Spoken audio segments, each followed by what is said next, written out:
Ito ang preparation ng LPU para sa season 100. Relay! Oh! Relay!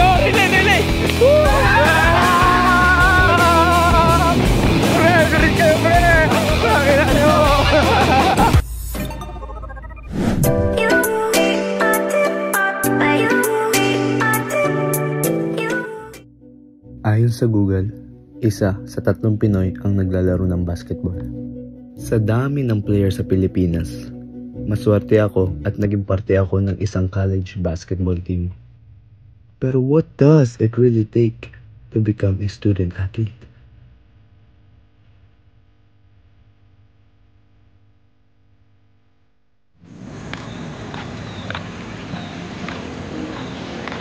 Good morning guys, 2 months before the NCAA season, nandito ako sa Carino Grandstand.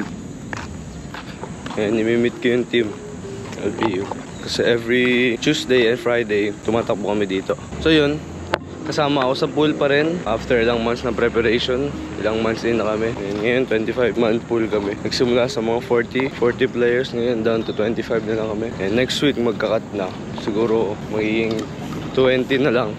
And hopefully makasama ako doon. Sobrang daming players, ang daming recruits. So lahat kami fight for spot. Kaya rin ang tagal ko hindi nakaka-vlog kasi sobrang busy. After training, diretso na ako sa dorm, aral, and then pahinga. So parang hindi ko na masyadong nabigyan ng time yung vlogging. Pero ngayon, natry ko talaga.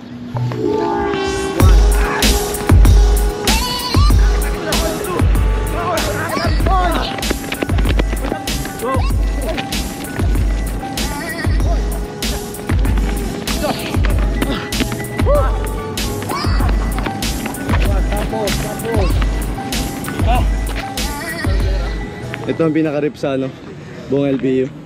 Guys, abangan nyo kami sa season 100. Pati itong batang to, yung rookie na to. Oo, yan.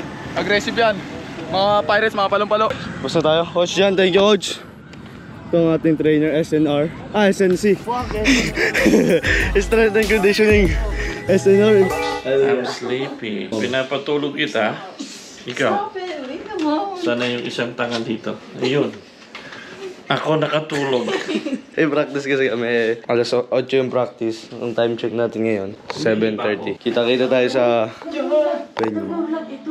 Oh. Practice. See you guys there! Yan.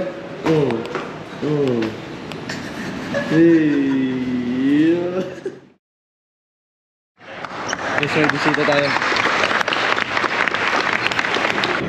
IBO Robot 2004 UAP Nickel 5, 2015 PBA D-League champion, 2016 PBA Rookie of the Year, 2017 PBA State-Level champion, 2019 and 2023 SEA Games gold medalist, 2023 Asian Games gold medalist, and currently he's the 2024 PBA Philippine Cup champion and the Finals MVP after hitting one of the coldest game winners I have to say. What's up, guys? Thanks for having me here, and it's nice to actually see you guys to have the opportunity to be here.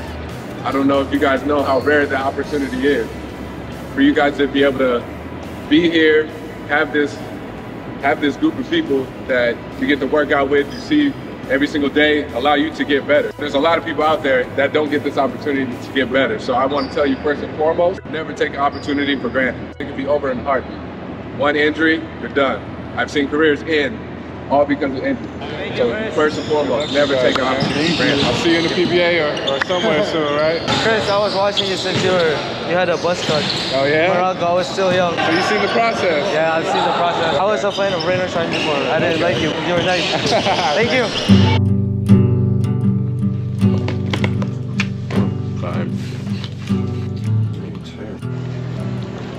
Morning guys. So ngayon medyo naambon. Time check 5 AM. May road run kami na 5:30 and practice after that. Tapos pagkatapos ng opening and then may liga na alas 8. First game. Yun o.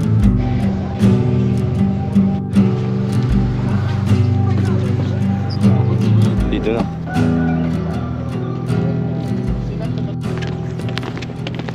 Hi guys, welcome to my vlog.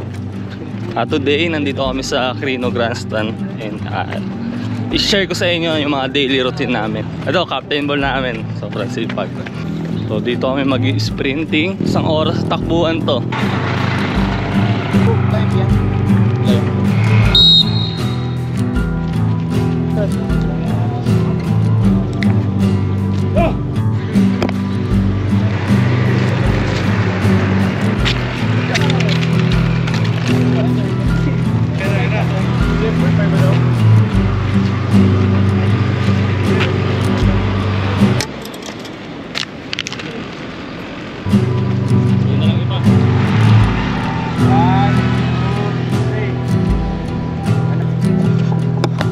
na tayo tumakbo guys. Practice naman tayo. Hindi, laro mamaya. Let's go.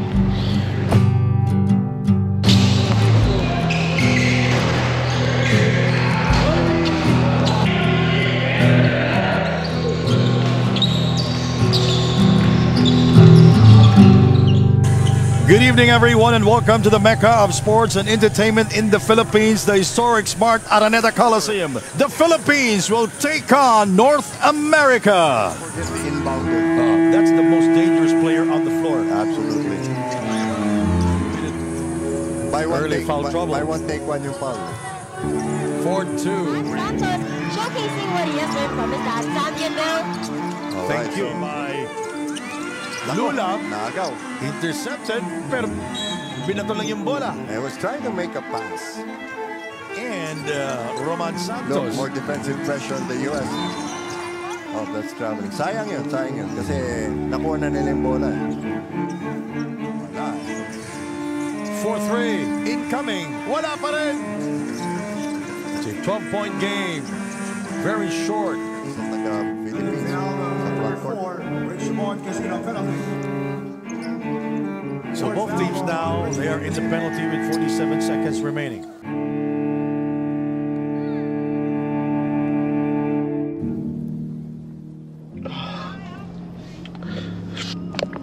Gusto ko lang share sa inyo. Hindi talaga ako nagre-record pag umiiyak. Ayun sa iyo ako pakita pero naalala ko lang yung mga kapag-hirap ko before dito sa tournament na to. Nasa NBTC ako, yung aksidente ako lahat. May sama-sama ko. Bigla ko naalala ngayon. Pressure sa akin. Kasi sa Tito Del, sa Tito James, tiwala. Gusto ko lang talagang mabalik sa kanila. Miss ko lang na sila mami, sila daddy.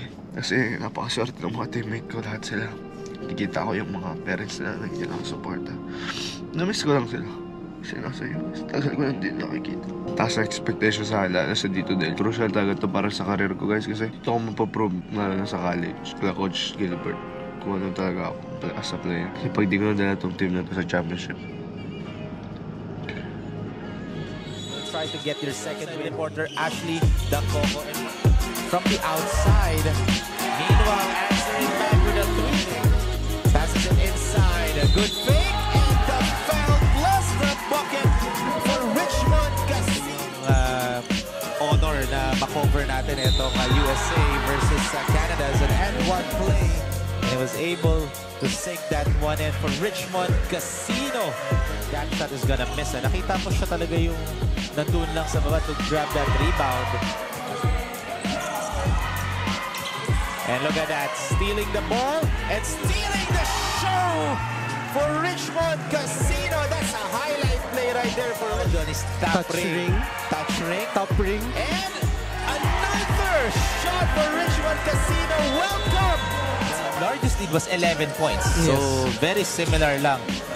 Yun lamang. Look at that and one play at the start. You can add, you can negate or... Oh, nice pass! Oh my goodness! TikTok moment. Richmond Casino almost loses the ball. Good extra pass to Dominic as Dominic in and out. Look at that rebound! And look at that putback over there by Richmond Casino. Gives it. Oh, that's a good screen by Roman Santos for a wide open three-point shot for Richmond Santos. This kid right now is doing everything for North America. And here with me is our best player of the game with 34 points and 6 rebounds, Richmond Casino. Richmond, congratulations on your win today. Guys, ito ang dahilan kung bakit maganda recovery natin after every game.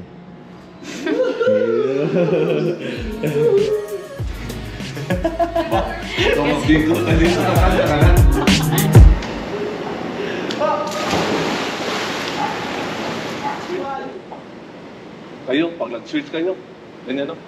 Pag nag-switch kayo, ang layo. Dapat pag switch kayo, bang! Ganyan, kapit. Dito na kayo. Kita mo nakakagaya. Kaya dapat, magtanggap mo kayo. Ganyan, dapat. Higatan, pabalik mo sa para yung depensa na dito lang. Dapat yun yung mga basic na depensa dapat matutunan. Kasi lalo lang sa college kayo na lampas away. Diyan, alam mo yung pag nag-backdog yan, dito ka pa rin.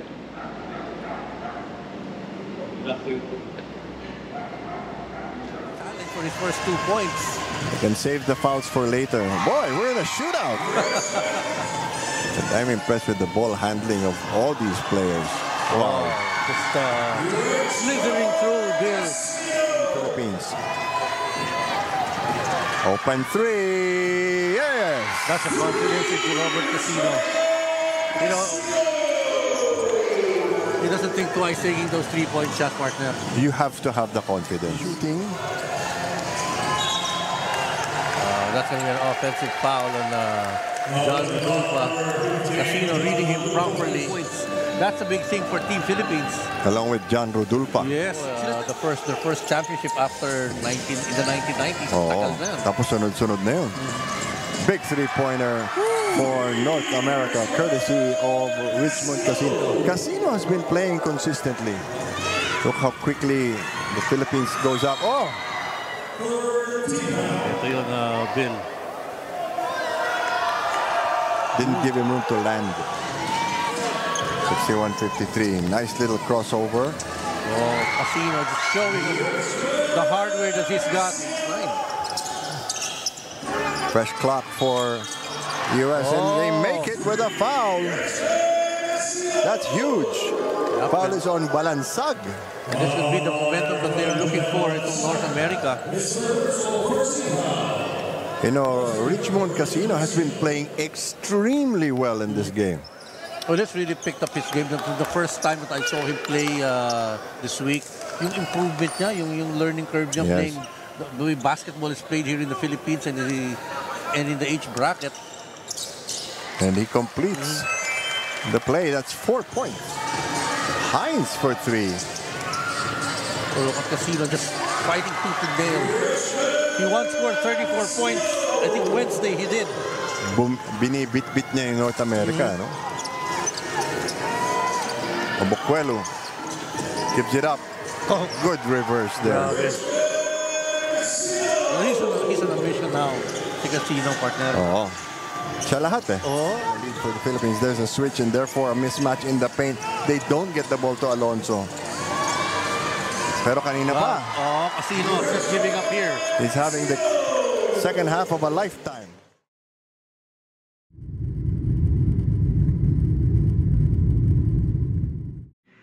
Good morning guys. Time check 3:15 AM.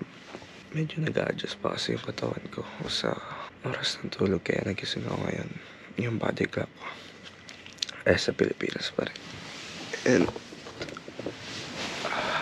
nagising ako guys, and then nakita ko lang bigla, medyo nalungkot lang ako.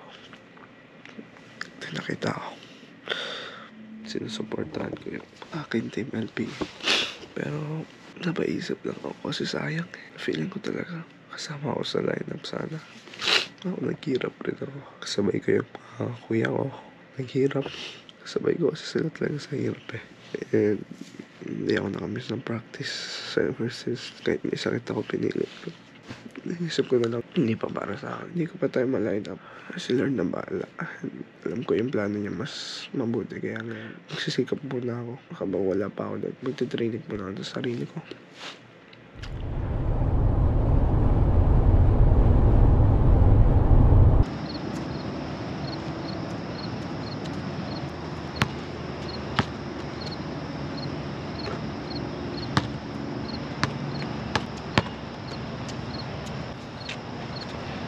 Hey guys, so marami nagtatanong kung bakit nandito ako sa US ulit, bumalik. Sinasabi nila dapat, di ba nagpa-practice ka kasi malapit na yung season 100, dapat nasa Lyceum ka ngayon. Anong ginagawa mo sa US?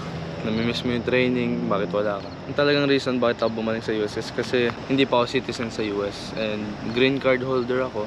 Kailangan every 6 months bumabalik ka dito sa US para hindi mapasok yung aking papers. So yung case ko, inabot ako ng 6 months sa Pilipinas almost, and kine-question na ako ng immigration dito sa Amerika. So nagpaalam ako kay coach na kung pwede ako bumalik sa US kahit 2 weeks para lang ayusin yung papers ko. And now inaayos ko yung papers ko, nag-apply na ako ng re-entry permit para kahit 2 years 2 years ako mag-stay sa Pilipinas, pwede pa rin ako mabalik sa US. Na-explain niya sa akin, sabi niya sa akin, Richmond, sure ka ba talaga sa decision mo? Kasi sabi niya, sayang, kasi kasama pa naman ikaw sa Final 20. Pag-isipan mo mabuti yan kasi mawawala ka sa training ng 2 weeks. And syempre, pag nawala ka sa training ng 2 weeks, parang mawawala ka sa rotation ng team. Syempre, mas pinili ko to. Kasi ito, future to eh. Kung di man mag-workout para sa akin yung basketball, dito, may future ako.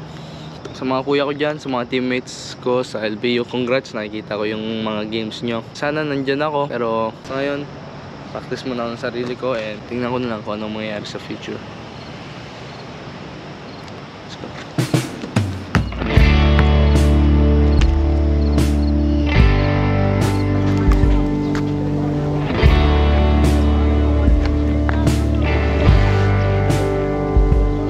Sige ko nga, pakita mo nga. Sige, pag nakahuli ka. Ang galing mo. Meron yan. Ulam nyo yan mamaya. Hindi,